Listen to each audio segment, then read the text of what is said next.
Hello everyone, मैं रुबेल आप लोगों के लिए इंपॉर्टेंट टॉपिक लेके आया हूँ कॉलेजियम सिस्टम, जो बहुत ज़्यादा इंपॉर्टेंट होगा किसी भी कॉम्पिटिटिव एग्जाम के लिए। सो आप लोग ध्यान से सुनना और इस वीडियो को ज़्यादा से ज़्यादा शेयर कीजिए। और जो मेरे चैनल को सब्सक्राइब नहीं किया जिन्होंने, वो लोग मेरे चैनल को सब्सक्राइब कर सकते हैं। सो जो इंपॉर्टेंट टॉपिक है कॉलेजियम सिस्टम। सो कॉलेजियम सिस्टम क्या चीज़ है, पहले हम लोगों को ये जानना पड़ेगा। So collegium system is the system of appointment and transfer of the judges that has evolved through the judgment of the Supreme Court. So ये एक system of appointment and transfer of जजेस का जो अपॉइंट किया जाता है, दूसरा transfer किया जाता है, वो इवॉल्व हुआ through judgement of Supreme Court के जजमेंट के द्वारा, not by act of Parliament, किसी पार्लियामेंट के एक्ट के हिसाब से नहीं और प्रोविजन ऑफ द कॉन्स्टिट्यूशन उसके भी हिसाब से नहीं। सो इसका इवोल्यूशन हम लोग 3 स्टेज में देखेंगे, जैसे फर्स्ट जजेस केस, उसके बाद सेकंड जजेस केस, उसके बाद थर्ड जजेस केस। सो इवोल्यूशन जैसे फर्स्ट जजेस केस, उसमें बोला गया it declare that primacy of the chief justice of India, recommendation on judicial appointment and transfer can be refused for cogent reason.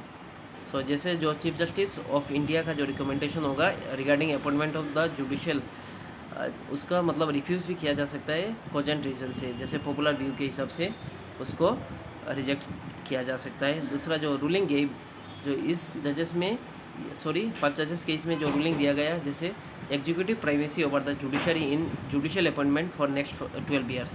सो इसमें बोला गया executive primacy over the judicial और judicial appointment 12 year के लिए वो बढ़ाया गया। उसके बाद सेकंड जजेस केस आया 1993। सो इसमें बोला गया supreme court introduce the collegium system. So इसमें ऑफिशियली कॉलेजियम सिस्टम इंट्रोड्यूस किया गया, holding that consultation really meant concurrence. So इसमें बोला गया कंसल्टेशन का मतलब ही कॉन्करेंस है।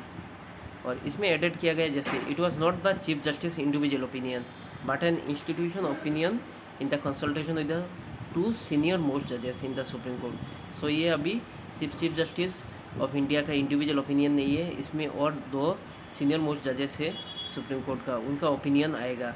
उसके बाद थर्ड जजेस केस वो 1998 पे आया, ध्यान रखना।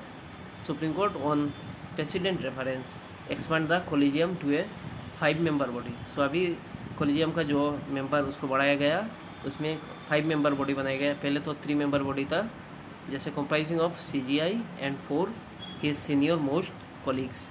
उसके बाद द सुप्रीम कोर्ट कॉलेजियम, ये बहुत इंपॉर्टेंट है। Supreme court collegium is headed by chief justice of India.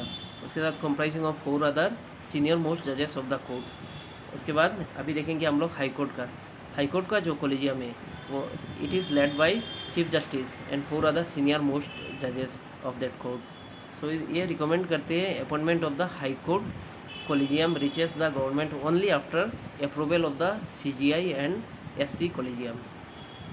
So chief justice of India और सुप्रीम कोर्ट का जो कॉलेजियम है उसका अप्रूवल मिलने के बाद ही गवर्नमेंट तक उनका डिसीजन पहुंचेगा। सो आज के लिए इतना ही। Thank you so much. Video कैसा लगा मुझे बोलना कमेंट सेक्शन में। Thank you so much.